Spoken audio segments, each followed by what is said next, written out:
Bonjour, ravi de vous retrouver pour cette nouvelle exploration. Et ce coup-ci, ce sera l'exploration du ciel du mois d'avril. Alors vous êtes habitués un petit peu maintenant au rite de présentation. Donc là, je vais très rapidement vous présenter les positions planétaires pour le 1er avril 2018. Ne tenez pas compte surtout de l'heure, c'est l'heure à laquelle j'enregistre ce module vidéo. Alors donc, vous voyez un soleil qui se trouve dans le signe du Bélier. Il se trouve à 11 degrés 43 du Bélier. Tout à côté, nous avons Mercure. Nous avons donc une conjonction Soleil-Mercure dans le Bélier. Puis, ensuite, un Uranus qui se trouve toujours dans les derniers degrés du signe du Sagittaire, à savoir à 27 degrés 31. Tout à côté, une Vénus dans le signe du Taureau, à 1 degré du Taureau. Ensuite, une Lune qui se trouve à 24 degrés 05 de la Balance. Jupiter dans sa phase dite de rétrogradation à 22 degrés 23 du Scorpion. Mars, 8 degrés du Capricorne. Saturne, 8 degrés 56 du Capricorne. Nous avons donc une conjonction Saturne-Mars. Pluton, 21 degrés 07. Et Neptune à 14 degrés 58 du signe des Poissons. Voici l'état du ciel pour le 1er avril 2018. Les positions planétaires maintenant énumérées, je vais donc m'attarder sur la conjonction Mars-Saturne. C'est quand même la conjonction forte de ce mois. Et vous allez voir combien, pour m'appuyer sur la pensée de Carl Gustav Jung, que vous connaissez tous, combien la synchronicité en astrologie opère. Et là, nous avons quelque chose d'absolument remarquable et que je vais essayer de vous faire comprendre. Alors, nous avons donc la conjonction Saturne-Mars dans le signe du Capricorne à 8 degrés, c'est dans la partie dite du premier décan. Alors là, je vais rester sur un plan purement collectif. Je ne vais pas aller sur l'individuel parce que, comme vous vous en doutez, évidemment, les personnes qui ont des planètes là, premier décan du Capricorne, par exemple les gens qui ont un Soleil, une Vénus, Mercure, une Lune, là, évidemment, cette conjonction Mars-Saturne va jouer énormément. Pour ceux qui ont la Lune dans ces degrés-là, il va y avoir des questions d'ordre affectif, peut-être familial, bref, qui vont se poser. Je ne peux pas, évidemment, rentrer dans les détails individuels, puisque là, c'est un ciel sous lequel nous nous trouvons tous, peu importe le signe du zodiaque sous lequel nous sommes nés. Donc, je vais parler en termes de généralité et dans une vision collective. Voilà, pour que mon propos soit bien clair et qu'il n'y ait pas de malentendus. Sinon, à ce moment-là, je ferai un simple horoscope basique et ma foi, il y a des horoscopes qui sont très très bien faits, mais là c'est pas mon propos. Moi je préfère, comme vous avez compris un petit peu la volonté de mon propos, partir des mouvements planétaires en priorité, pour aller ensuite vers le signe. Donc, cette précaution oratoire faite, je vais donc maintenant passer à mon propos. Donc, la conjonction Saturne-Mars. Alors, Saturne est évidemment très fort puisqu'il se trouve dans son signe de prédilection, le Capricorne. C'est-à-dire que Saturne est de retour chez lui. Le père tape dur, comme je me plais à l'appeler, Saturne, est de retour à la maison et il a bien l'intention de se faire entendre et d'imposer ses dictates et sa volonté. Ça fait à peu près 29h30 qu'il avait quitté la maison. Donc il est de retour. Donc évidemment, il y a peut-être des petites choses à revoir et à réviser. Alors Saturne, lui, il représente, d'un point de vue général, les hautes institutions, les hautes administrations, les grandes entreprises, ce qui a du poids, de la masse, ce qui pèse, ce qui a évidemment une densité. Saturne, c'est tout ce qui apparaît inattaquable, inébranlable. C'est la solidité, c'est la montagne, n'est-ce pas ? Dans l'homme du zodiaque, Saturne symbolise notre squelette, notre colonne vertébrale. Si nous nous tenons droit à peu près, eh bien c'est grâce à Saturne que cette verticalité s'exerce. Alors attention, quand je dis ça, restez toujours dans l'idée d'un rapport symbolique et analogique. Hein. Voilà. Bon. Donc Saturne représente tout ce qui représente les édifices, voilà, les énormes structures. Bon. Et à côté, vient rejoindre Saturne, je dirais vient le heurter, c'est Mars. Mars, qu'est-ce que c'est? C'est le dieu de la guerre. Mars, c'est le désir, c'est l'action, c'est le combat, c'est une force qui va de l'avant, qui tend à bousculer les choses. Et là, on a donc deux forces qui sont totalement opposées, qui se rencontrent. Saturne, qui est plutôt une force de réification, une force d'intériorisation, de lenteur, de pondération, voire de stagnation. Et Mars, lui, il est tout le contraire. C'est une force de propulsion, c'est une force d'extériorisation, c'est du feu, alors que Saturne est plutôt un principe froid et sec. Saturne, c'est du chaud. Donc là, on voit deux forces, deux énergies qui se rencontrent et qui sont quand même diamétralement opposées, et elles se heurtent. Hein. C'est comme, je dirais, une flèche qui rencontre un arbre. Voilà. Hein. Enfin, peu importe. Et tout ceci se passe dans le signe du Capricorne. Alors évidemment, on dit que Mars en Capricorne est exalté. Ça mériterait qu'on s'arrête beaucoup, hein, parce que le mot exaltation dans notre langue française a quand même une signification. Que Mars dans le signe du Capricorne prenne du plomb dans la tête, gagne en maturité, par opposition à sa position en domicile dans le Bélier où c'est la force printanière, l'élan, la fougue. En Capricorne, il va gagner en maturité. Donc il va être obligé d'envisager sa puissance sur une plus longue durée. Hein. Donc il gagne en densité. Du Mars, du sprinter, en Capricorne, il devient marathonien. Voilà. C'est-à-dire que là, on n'est plus dans la résistance, mais on est dans l'endurance. Hein. L'endurance, c'est le minimum de force sur un maximum de temps. Et la résistance, c'est l'inverse. Bon. Alors, je l'entends, mais de là à dire qu'il est exalté, alors qu'il se trouve dans un signe hivernal, un signe de rétention, de frein, ça mérite quand même à être nuancé. Bon, je ferme la parenthèse. Donc ce Mars en Capricorne vient bousculer l'institution saturnienne. Bon. Et là, phénomène de synchronicité, à quoi insistons-nous sur notre plan collectif à un mouvement de grève qui commence actuellement par la SNCF, comme vous le savez, et que constatons-nous? Chose troublante, toujours dans un rapport de synchronicité, c'est que nous assistons à l'organisation d'une grève tout à fait nouvelle, à savoir une grève qui va durer 48 heures, reconductible tous les 3 jours. Autrement dit, nous avons là un mouvement, un combat, symbolisé par Mars, qui a organisé et structuré sa lutte sur la durée. Donc là, on retrouve analogiquement ce Mars en Capricorne qui se trouve sous la maîtrise de Saturne, et ô combien, puisque Saturne est présent. Donc là, vous voyez un petit peu comment s'orchestre là le phénomène de synchronicité. Il y a là un parallèle absolument troublant, et vraiment qui, là, démontre l'astrologie d'une façon tout à fait éblouissante. Hein. Donc ce Mars-là a décidé de calculer son effort et la durée de ce combat sur du temps, hein, puisque ce mouvement de grève est censé durer jusqu'au mois de juin. Donc là, on a vraiment quelque chose d'absolument remarquable. Et puis Saturne à côté, qui représente l'État, quelque part, les hautes institutions. Voilà, on résiste, on reste campé sur nos décisions, hein, le tout actuellement activé par un soleil du Bélier, hein, qui est quand même dans l'orbe encore du Carré, donc c'est-à-dire que le soleil tend à mettre en lumière, c'est la chaleur, en plus c'est un soleil qui est sous la maîtrise de Mars, donc il y a une double valeur martienne là qui joue, donc là le soleil est en train de, je dirais, d'alimenter de son énergie ce combat, hein.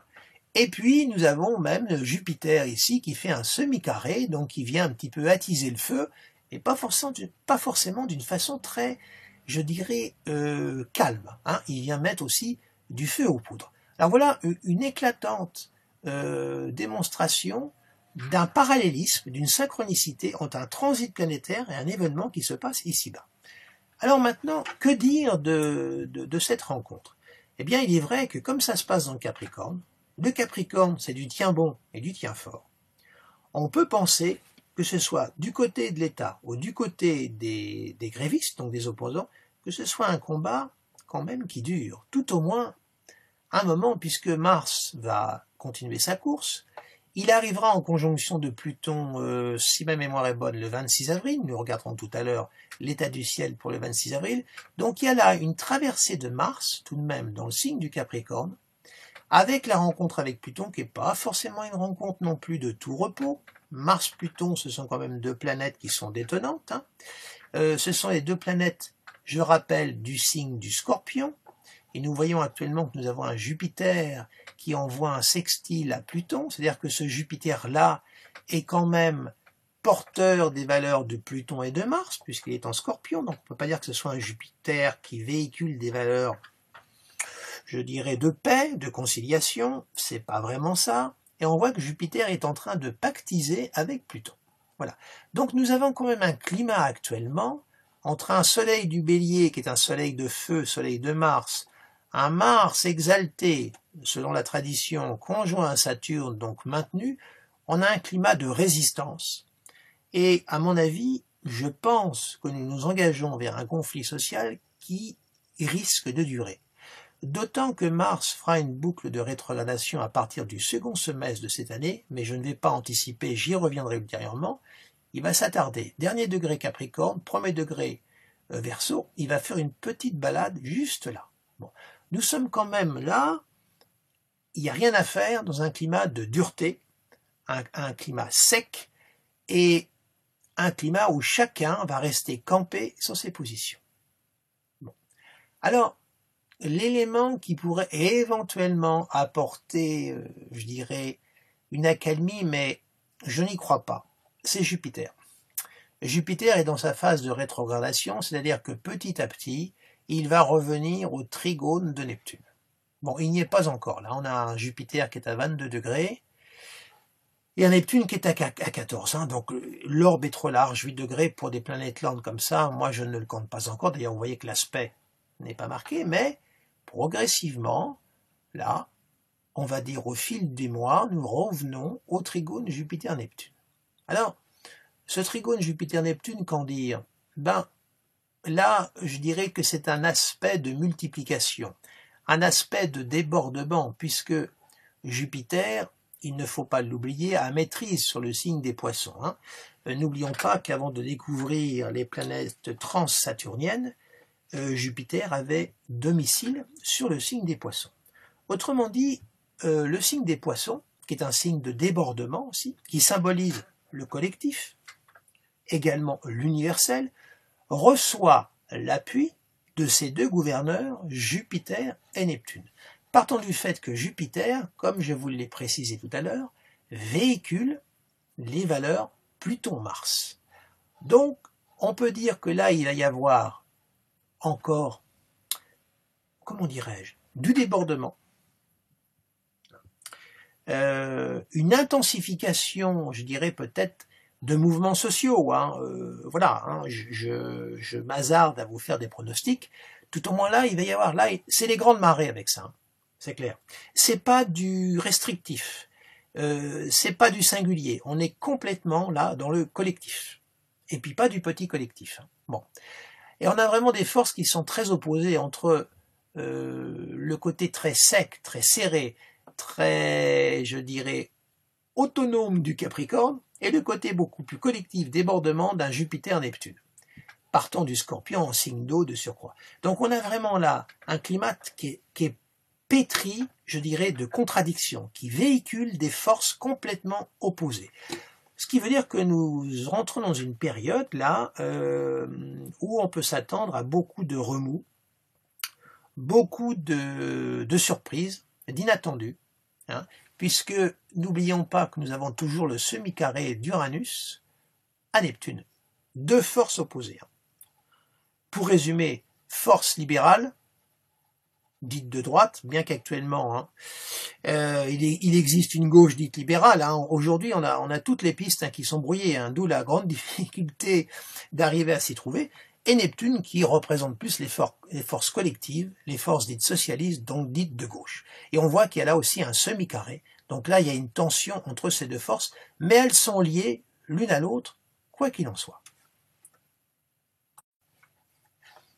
Pour rester dans la symbolique de Jupiter-Neptune, puisque je suis en train de vous en parler, si on avance par exemple d'un mois, déjà, vous voyez, déjà là dans un mois, c'est-à-dire le 1er mai, nous aurons déjà un Jupiter à 19 et un Neptune à 15, et si on continue, je crois d'ailleurs que, il me semble que c'est le 24 mai qu'il y aura le trigone exact, si on fait plus un mois par exemple là, voyez, regardez, Jupiter à 15 et Neptune à 16 pour le 31 mai. Hein, voilà. Donc, vous voyez, le trigone exact, Jupiter-Neptune va se reformer. Hein, qui est donc une configuration multiple. Et vous voyez que Mars, là, est rentré dans le Verseau. Hein, il va rétrograder, il va revenir. Ce qui veut dire qu'on a un Mars qui est très puissant. Alors, je tenais à vous signaler aussi cette chose très importante. J'avais écrit un article par le passé à ce sujet, c'est que Mars a des mouvements par rapport à la Terre. Il va à plus de 400 millions de kilomètres et se rapproche de la Terre à moins 53 millions au plus près. Or, nous sommes dans une année où Mars va être au plus près de la Terre le 28 juillet, je crois qu'il sera à 55 millions de kilomètres. Donc il va être très très proche de la Terre. Or, il y a eu des études, de fait, et j'en avais donc indiqué des dates. Et évidemment, plus Mars est proche de la Terre, et plus on est censé en ressentir, je dirais entre guillemets, les effets. Voilà. Alors, est-ce qu'on va avoir une canicule très forte? Est-ce qu'on va encore être sujet à des incendies de forêt épouvantables?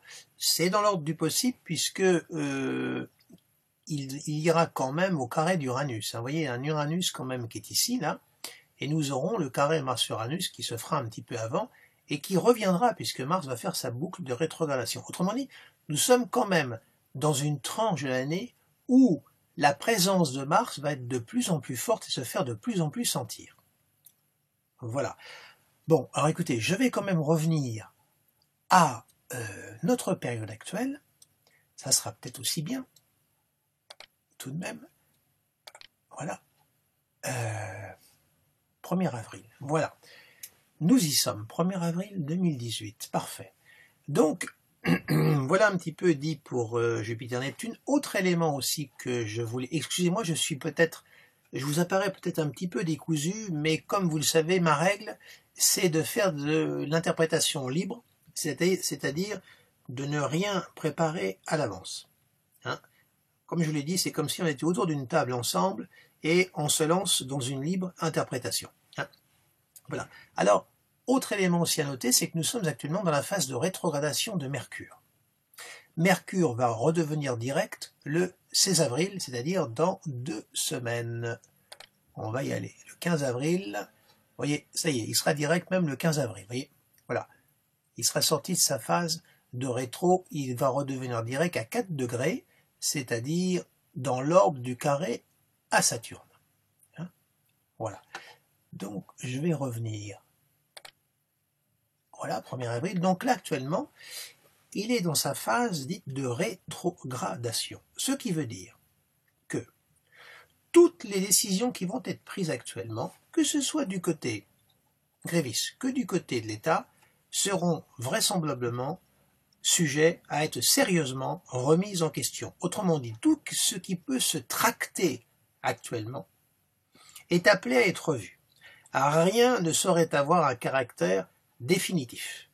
Quand Mercure est rétrograde, c'est la période pour récapituler. Alors c'est vrai que pour ouvrir des négociations, c'est-à-dire revoir, revisiter, reformuler, ressoupeser, c'est plutôt un transit positif. Mais ce n'est pas le transit idéal pour vraiment sceller des accords, parce que ceux-ci peuvent toujours être remis en question, et ce combien même avons-nous la conjonction supérieure Soleil-Mercure. Il reste quand même qu'il faut se méfier. Donc là aussi, vous voyez, on a quand même un climat aussi, bah ma foi, peu stable, et puis en plus c'est un Mercure du Bélier, c'est plutôt un Mercure impulsif, frondeur, il est sous la fugue martienne, c'est-à-dire que c'est pas vraiment un Mercure qui réfléchit, c'est plutôt un Mercure qui réagit, purement réactif. On ne peut pas dire que ça soit le Mercure du signe de la Vierge, avec du recul et de la retenue. Hein. Donc là, on est plutôt dans une phase aussi d'action. Et on est rentré effectivement actuellement au cœur de l'action sociale. Pour revenir à une note plus individuelle, cette conjonction Saturne-Mars au 8e degré, donc dans les 8 premiers degrés du Capricorne, évidemment, donc comme je vous l'avais dit au tout début, touche les natifs du premier décan du Taureau, du premier décan de la Vierge, par opposition les natifs du premier décan du signe du Cancer, et par carré les natifs premier décan Bélier, premier décan Balance. Alors comme vous le savez, une configuration n'est ni bénéfique ni maléfique. Hein. Nous sommes quand même sortis de cette vision un petit peu trop binaire et je dirais, bon, si j'ose dire, manichéenne de l'astrologie. Tout dépend de la manière dont on intègre la configuration et la manière dont on la vit. Reste que une conjonction Mars-Saturne, c'est un petit peu un rappel à l'ordre. C'est-à-dire qu'il ne faut pas s'endormir sur ses lauriers. Tout ce qu'on avait cru gagner, acquis, de long terme, bah là, Mars vient un petit peu remettre tout ça en question. Il vient un petit peu réveiller ce qui pourrait basculer dans le confort, voire l'inertie, voire cet acquis, et on a le sentiment qu'on va le posséder toute sa vie. Bien non, vous savez, rien ne dure, tout se transforme. Hein. Et Mars, c'est un petit peu là l'avertissement qu'il envoie, donc il nous oblige à sortir peut-être d'un état de léthargie. Voilà. Donc, il faut voir après dans les thèmes de chacun, comme je le dis, les configurations que fait ce transit, parce que en harmonique, il peut nous aider à réagir, il vient nous réveiller, et il nous oblige à nous réactualiser et à nous remettre en question, à nous rebâtir une nouvelle colonne vertébrale, comme je dis, à revoir nos acquis, hein, à les reconsidérer. Voilà. En dissonance, eh bien, ça va être peut-être ressenti d'une façon plus difficile, on aura peut-être plus de mal, mais ça ne sous-entend pas que l'on ne va pas y parvenir. Voilà. Donc c'est plutôt un aspect en soi, je trouve, positif. Évidemment, il n'est pas commode. Il n'est pas de tout repos, parce que Saturne Capricorne, ce sont quand même les fondements. C'est un socle. C'est quelque chose aussi, peut-être, une chose à laquelle peut-être on croyait profondément. Hein, et on la croyait peut-être invulnérable. Hein, cette chose, excusez-moi de parler d'une façon très abstraite. On la croyait peut-être invincible, et puis on s'aperçoit en fin de compte qu'il y a une faille, qu'elle est beaucoup plus fragile qu'on croyait. Et là, eh bien, il faut commencer à se forger de nouvelles armes. Mars, le désir, il faut peut-être le revoir, le réorienter, bref, lui redonner une autre verticalité. Voilà un petit peu le message que je peux donner. Mais je ne peux pas rentrer plus dans les détails, parce que faut voir aussi la maison. Hein, le secteur, c'est sûr que si ça se passe sur l'ascendant de quelqu'un, c'est très fort. C'est un transit très fort, qui peut jouer sur l'état de santé de la personne aussi. La maison, l'ascendant, la maison 1, c'est la maison, comme on dit, du moi. Hein, donc c'est ce qui va nous toucher en propre. Si c'est sur la maison 7, c'est les relations avec l'autre, l'alter ego. Si c'est sur la cuspide du MC, c'est le secteur professionnel. La maison 4, c'est les valeurs de la famille, nos racines, ce sur quoi nous nous sommes édifiés. Bref, évidemment, il faut voir tout le thème individuel. Voilà, donc c'est à vous de voir, de superposer, hein, puisque je sais que je m'adresse à beaucoup de consoeurs et confrères, et bon, vous connaissez la musique, hein, mais il y en a peut-être parmi vous qui vous intéressez de loin à l'astrologie, donc voilà, il faut toujours tenir compte du thème natal et non pas uniquement du signe du zodiaque sous lequel nous sommes nés. Voilà, je ferme cette petite parenthèse. Alors le ciel, là, nous présente une Vénus qui vient de rentrer en signe du Taureau. Bien, la Vénus en Taureau, bah, c'est plutôt beau, elle est dans son signe de prédilection. Hein. Alors là, c'est la Vénus amoureuse, la Vénus de la sensualité, la Vénus dans son plein épanouissement, elle y est heureuse, Vénus en Taureau. Voilà, elle est dans son signe de sensualité, comme je viens de vous le dire. C'est la Vénus qui en prend dans ses bras, voilà, c'est vraiment la Vénus de l'amour charnel, absolument magnifique. En plus, vous voyez que là, elle est au trigone de Mars. Alors évidemment, il y a peut-être la petite retenue saturnienne dans tout ça, mais tout de même. Ça marque aussi une profondeur dans l'expression des sentiments. Cette Vénus Taureau en harmonique à Mars-Saturne, une grande profondeur. Ça marque une passion, mais en même temps une passion qui dure, qui s'incarne, qui est très forte. Hein. Belle position, alors évidemment, belle position pour les natifs de la Vierge, belle position par sextile pour les cancers, et puis pour les poissons.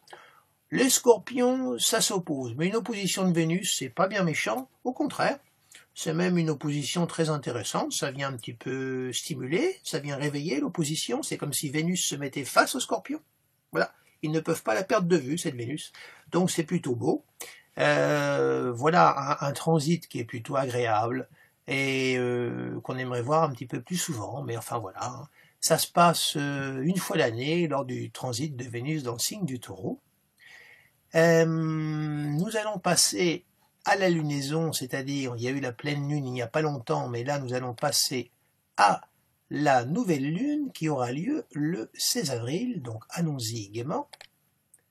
Voilà, nouvelle lune, conjonction soleil-lune dans l'alignement d'Uranus, et tout ceci se fait dans le signe du Bélier, signe de feu. Et vous voyez que c'est quand même dans l'orbe, enfin, carré un petit peu large à Pluton, hein, puisque la Lune est à 26 et le Soleil est à 26. Donc c'est un carré qui se défait, hein, mais il y a quand même le carré du Soleil et la Lune un petit peu avant, hein, donc il y a encore une charge quand même plutonienne dans cette configuration, auquel s'ajoute l'explosivité uranienne, le tout sous une maîtrise martienne, et Mars, lui, qui progressivement va avancer pour venir au carré d'Uranus. Bon.